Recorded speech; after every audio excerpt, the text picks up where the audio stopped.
Hello hi everyone, कैसे हो? Fine, मैं भी फाइन हूँ। तो आज हम नया टॉपिक स्टार्ट करने वाले हैं, इंट्रोडक्शन टू अकाउंटिंग।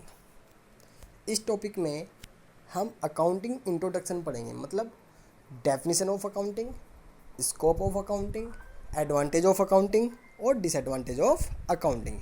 आज हम ये टॉपिक इसमें पढ़ने वाले हैं। तो सबसे पहले बात करते हैं हम डेफिनेशन ऑफ अकाउंटिंग। तो इंट्रोडक्शन में सबसे पहले हम पढ़ेंगे डेफिनेशन ऑफ अकाउंटिंग। तो सबसे पहले हम बात करते हैं meaning of accounting. Accounting as an information system is the process of identifying, measuring and communicating the economic information of an organisation to its users who need the information for decision making. तो अकाउंटिंग क्या है ये मैंने आपको definition में बता दिया। अब मैं इसे डिटेल में बताता हूँ आपको। अब मीनिंग ऑफ अकाउंटिंग को मैं शॉर्ट में आपको समझाता हूँ डिटेल में। देखिए, accounting is an art of identify. सबसे पहले कौन सा आर्ट है? अकाउंट एक आर्ट है आइडेंटिफाई करने का, ये आइडेंटिफाई करता है। सेकंड, क्लासीफाई, ये क्लासीफाई करता है। थर्ड, रिकॉर्डिंग, ये रिकॉर्ड रखता है ट्रांजैक्शन का। फोर्थ पॉइंट, समराइजिंग, ये समराइज भी करता है। फिफ्थ, इंटरप्रेटिंग, ये इंटरप्रेटिंग भी करता है। और last point, business transaction of financial nature. तो account is an art of identifying, classifying, recording, summarising and interpreting business transaction of financial nature. जो बिजनेस की ट्रांजैक्शन है उन्हें आइडेंटिफाई भी करता है, उन्हें क्लासीफाई भी करता है, उन्हें रिकॉर्डिंग भी करता है। तो accounting is a process of recording of transaction. Clear? तो अकाउंट क्या है? Account is a process of recording, classify any transaction. किसी भी ट्रांजैक्शन का क्या करता है? ये रिकॉर्ड रखता है, क्लासीफाई करता है, आइडेंटिफाई करता है। तो यही हमारे लिए क्या है? अकाउंटिंग है। That is clear. मैंने डेफिनेशन भी बताई थी आपको, अब मैंने ये डिटेल में भी आपको बता दिया। क्लियर? अब हम बात करते हैं what scope of accounting. What is scope of accounting? Accounting के क्या स्कोप है? तो जो अकाउंटिंग की डेफिनेशन होती है, स्कोप भी इससे मिलते जुलते ही है, मैं आपको बता देता हूँ।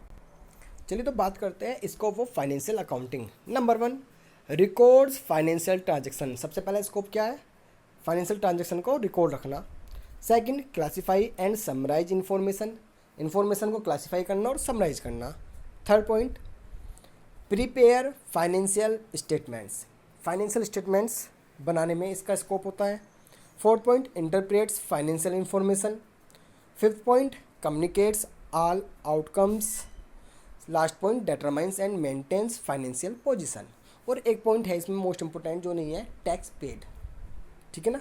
वो एडवांटेज में भी आता है, स्कोप में भी आता है। क्लियर? ये इसके स्कोप थे। अब हम बात करते हैं एडवांटेज एंड डिसएडवांटेज। तो इसमें सबसे पहले बात करते हैं advantage of accounting. Advantage, scope ये मिलते जुलते ही होते हैं। तो सबसे पहले हम बात करते हैं complete record of all business transaction. सबसे बड़ा एडवांटेज क्या है? कंप्लीट रिकॉर्ड रखा जाता है। किसका? ट्रांजैक्शन का। डे बाय डे ट्रांजैक्शन होती है, रिकॉर्ड रखे जाते हैं और वे हमें प्रिपेयर, उसी के अकॉर्डिंग हम प्रिपेयर करते हैं कोई भी अकाउंट। जब तक हम कोई भी रिकॉर्ड बिजनेस ट्रांजैक्शन का नहीं रखेंगे, हम कोई भी अकाउंट प्रिपेयर नहीं कर सकते। तो सबसे बड़ा एडवांटेज क्या है? Complete record of all business transaction. Second point, information about profit and loss and financial position. ये हमें प्रॉफिट एंड लॉस की इन्फॉर्मेशन देता है, फाइनेंशियल पोजीशन की इन्फॉर्मेशन देता है। Third point, information for important economic decision.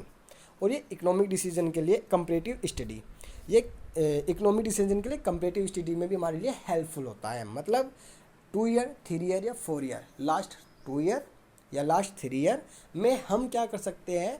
अपने अकाउंट का, अपने बिजनेस का, अपने फाइनेंशियल पोजीशन का कंपेयर कर सकते हैं कि लास्ट ईयर और इस ईयर में प्रॉफिट में कितना कंपैरिजन है, लॉस में कितना कंपैरिजन है, एसेट्स में कितना कंपैरिजन है, ये सब हम इसमें कर सकते हैं। फिफ्थ पॉइंट, हेल्प्स टू जज मैनेजमेंट्स एबिलिटीज़। ये हमारे लिए कोर्ट में भी हेल्पफुल होता है। अगर कोई ब्लेम करे या हम किसी पे ब्लेम करें, अगर हमारे पास रिकॉर्ड होगा तो हम आसानी से कोर्ट में से पेश कर सकते हैं। Six point, provides factuals and interpretive information. ये फैक्चुअल इन्फॉर्मेशन हमें देता है। Last point, helps in legal complaints, और लीगल कंप्लेंट में भी ये हमारे लिए क्या होता है, हेल्पफुल होता है। इसी टाइप से बहुत सारे एडवांटेज है, पर मेनली 7 एडवांटेज मैंने आपको बता दिए हैं, और 8 एडवांटेज और लिख लीजिए जो मैंने स्कोप में बताया था। एक सबसे बड़ा एडवांटेज होता है टैक्स पे करने में। अकाउंटिंग का सबसे बड़ा एडवांटेज है नंबर 1, याद रखना, कंप्लीट रिकॉर्ड रहता है, लीगल काम होता है, और सबसे बड़ी बात होता है ये फाइनेंशियल पोजीशन को हमें बताता है, और फाइनेंशियल पोजीशन हम इसलिए रखते हैं जिससे कि हम टैक्स पे आसानी से कर सके। तो लास्ट पॉइंट आप लिख लेना इसमें एडवांटेज में, टैक्स पे। क्लियर? तो ये हमारा एडवांटेज था। अब हम बात करेंगे डिसएडवांटेज ऑफ अकाउंटिंग। तो सबसे पहले हमने पढ़ा इंट्रोडक्शन ऑफ अकाउंटिंग में डेफिनेशन, उसके बाद स्कोप, और उसके बाद एडवांटेज। अब बात करते हैं हम डिसएडवांटेज ऑफ अकाउंटिंग। देखो, जिसका एडवांटेज होता है उसका डिसएडवांटेज भी होता है। तो कौन कौन से डिसएडवांटेज है अकाउंट के, ये हम बात करते हैं। Number 1, needs heavy investment. Accounting के लिए हमें नीड्स होती है हैवी इन्वेस्टमेंट की, ज़्यादा इन्वेस्टमेंट की।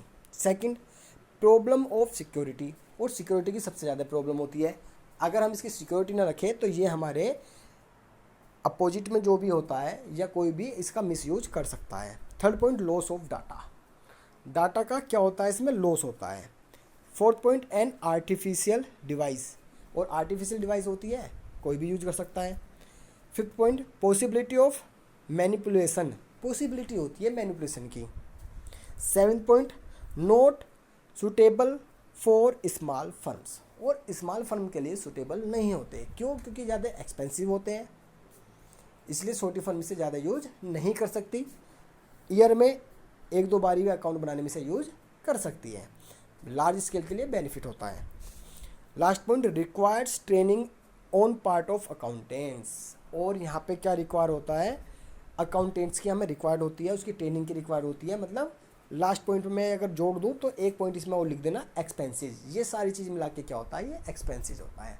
तो डिसएडवांटेज में क्या था, हैवी इन्वेस्टमेंट चाहिए, प्रॉब्लम ऑफ सिक्योरिटी की होती है, लॉस ऑफ डाटा होता है, not suitable for small firms के, स्मॉल फर्म के लिए सुटेबल नहीं होता है, और require training on part of accountants, और अकाउंटेंट्स के पार्ट की क्या होती है इसमें रिक्वायर होती है, एज सीए रखना पड़ता है।